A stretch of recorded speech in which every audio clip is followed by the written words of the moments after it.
प्रदेश बताया गया, उत्तम प्रदेश बताया गया। इसके पीछे का कारण ये है कि उत्तर प्रदेश पुलिस के अभ्यर्थियों को कल नियुक्ति पत्र दिया गया। इस दौरान उत्तर प्रदेश की राजधानी लखनऊ में तमाम बड़े दिग्गज राजनेता पहुंचे हुए थे और तमाम बातें भी हुई। इस बीच में उत्तर प्रदेश के शिक्षा मित्रों ने एक सवाल खड़ा किया। उनका ये कहना था कि जहां सरकार इतनी सारी योजनाएं ला रही, इतने सारे विभागों में नई नियुक्तियां कर रही है और सब में बढ़ोतरी हो रही, तो आखिर उत्तर प्रदेश के शिक्षा मित्रों के बारे में सरकार क्यों नहीं सोच रही है। जहां ये शिक्षा मित्र अभी तक मुख्यमंत्री योगी आदित्यनाथ की पैरवी करते हुए नजर आते थे, लेकिन अब इन शिक्षा मित्रों ने गृह मंत्री अमित शाह से भी सहारा लेने का प्रयास किया। उनसे गुहार लगाई कि अब इन शिक्षा मित्रों की समस्याओं का हल कर दे सरकार। वैसे भी आपको बता दें कि ये जो शिक्षा मित्र लगभग 27 मई से लगातार प्रदर्शन कर रहे हैं और प्रदर्शन के 20वें दिन यानी कि कल भी इनकी समस्या का संज्ञान नहीं लिया। एक तरफ जहां मुख्यमंत्री योगी आदित्यनाथ नियुक्ति पत्र वितरण कर रहे थे, तो वहीं दूसरी तरफ उत्तर प्रदेश की शिक्षा विभाग के ही ये शिक्षक दर दर भटकने को मजबूर थे। ये शिक्षा की नींव है और इन्हीं के लिए सरकार की तरफ से कोई कदम नहीं उठाया जा रहा है। इससे सरकार की असंवेदनशीलता भी दिखाई दे रही है और अब सरकार की संवेदनशीलता पर ये शिक्षा मित्र सवाल खड़े करते हुए नजर आ रहे हैं। वैसे आपको बता दें कि सरकार ने शिक्षा मित्रों से लगातार कहा है कि हम आपकी समस्याओं का हल करेंगे, लेकिन कभी समय नहीं बताया, कभी वक्त नहीं बताया और कभी दिन नहीं बताया।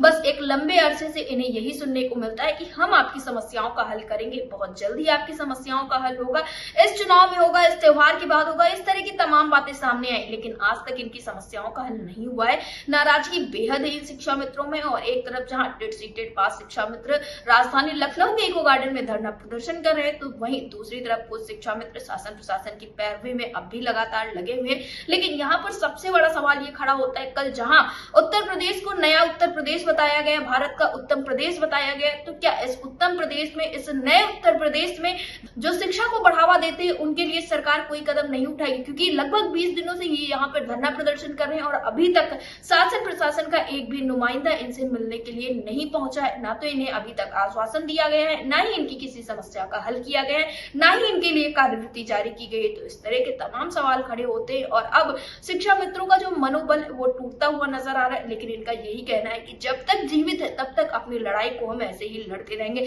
फिलहाल गृह मंत्री अमित शाह से भी इन शिक्षा मित्रों ने गुहार लगाई है। अमित शाह से क्या कुछ कहा है इन शिक्षा मित्रों ने, आप भी सुनिए। भारत माता की जय, भारत माता की जय। आज माननीय गृह मंत्री जी,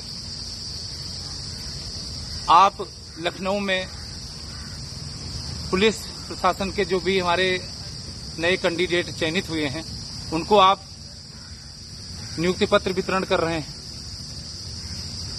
माननीय गृह मंत्री जी, मैं आपसे कहना चाहता हूं, आज हम लोग यहां इको गार्डन में 20 दिन से अपने माननीय मुख्यमंत्री योगी आदित्यनाथ जी से मिलने के लिए तपस्या में बैठे हैं, लेकिन आज तक हमारे लिए अभी कोई सुधि नहीं ली गई है। आपसे मैं यही कहना चाहता हूं, आप तो गृह मंत्री हैं, पूरे देश के आप एक घर जैसी व्यवस्था बनाने का काम तो आप करते हैं। हम लोग टेट पास शिक्षा मित्र हैं जो एनसीटी के सारे मानक पूरे करते हैं। आज भीषण गर्मी में 20 दिन से लगातार एक मुख्यमंत्री जी से मिलने के लिए बैठे हैं।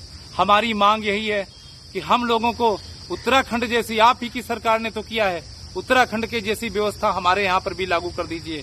हम लोगों को भी परमानेंट शिक्षक का दर्जा दे दीजिए। माननीय गृह मंत्री जी, मैं आपसे कहना चाहता हूं, माननीय मोदी जी ने मजदूरों के भी मानक तय कर दिए हैं। उनको 26,910 रुपया सकुशल मजदूर को मिलता है, हमको मात्र 333 रुपये, मात्र 10,000 मिलता है।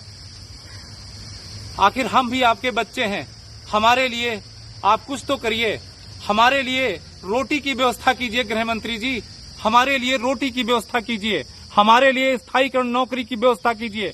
हम 25 वर्षों से प्राथमिक विद्यालयों में कार्य कर रहे हैं।